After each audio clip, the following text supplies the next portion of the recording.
సందర్భంగా రఘుప్రకాష్ గారిని ఒక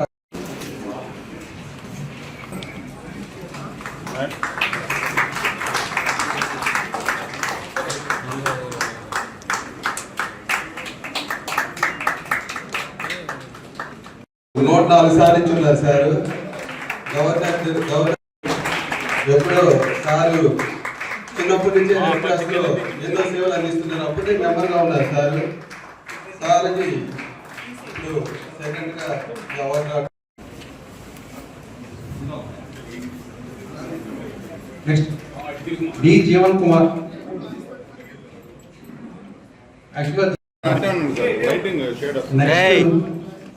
సుకుమార్ రెడ్డి గారు ఎంత స్ఫూర్తినిస్తారో నా వరకు అయితే రవిప్రకాష్ గారు కూడా అట్లా ఉంటారు. నేను లాస్ట్ 96లో చూసినప్పుడు రవిప్రకాష్ లాగా ఇవ్వాలనుకుంటా ఉండేవాడిని.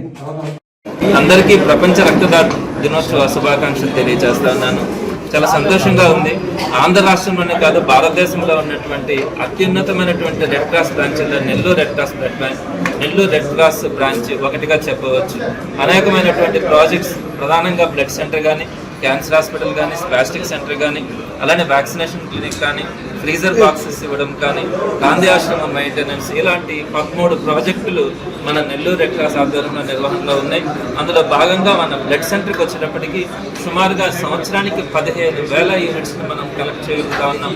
అన్ని వేల మంది ప్రాణాలని మనం కాపాడగలుగుతా ఉన్నాం. అందరికీ తెలిసిన విషయమే, మనము సమాజంలో దేనైనా కూడా కృత్రిమంగా తయారు చేయొచ్చాము, కానీ బ్లడ్ని కృత్రిమంగా తయారు చేసే వ్యవస్థ ఇంకా ప్రారంభం కాలేదు. అందుకే ఎవరికైనా కూడా ఆపరేషన్స్ కానీ, లేదంటే యాక్సిడెంట్స్ కానీ, రకరకాలైనటువంటి కారణాలతో ఒకరికి బ్లడ్ అవసరమైనప్పుడు ఇంకొకరి శరీరంలో నుంచి మనం ఆ బ్లడ్ని తీయగలిగినప్పుడే ఆ వ్యక్తి ప్రాణాలను కాపాడడానికి అవకాశం ఉంటుంది. ఇటువంటి వ్యవస్థ ప్రతి ఒక్కరూ కూడా బ్లడ్ని ఒక డొనేషన్ రూపంలో ఉచితంగా ఇచ్చేటువంటి ప్రక్రియలో భాగంగా ఈరోజు 100 సార్లకు పైగా బ్లడ్ డొనేట్ చేసుకునే వారు కూడా ఉన్నారు. అటువంటి వారందరినీ గుర్తించి సుమారుగా 58 మందిని ఈరోజు వరల్డ్ బ్లడ్ డొనార్స్ డే సందర్భంగా వారందరినీ కూడా సత్కరించుకోవడం రెడ్ క్రాస్ చేసినటువంటి ఒక మంచి కార్యక్రమాల్లో ఒకటిగా చెప్పొచ్చు. వారందరికీ కూడా హృదయపూర్వక ధన్యవాదాలు తెలియజేస్తా ఉన్నాము. అందరికీ కూడా ప్రపంచ రక్తదాతల దినోత్సవ శుభాకాంక్షలు మరొకసారి తెలియజేస్తా ఉన్నాము.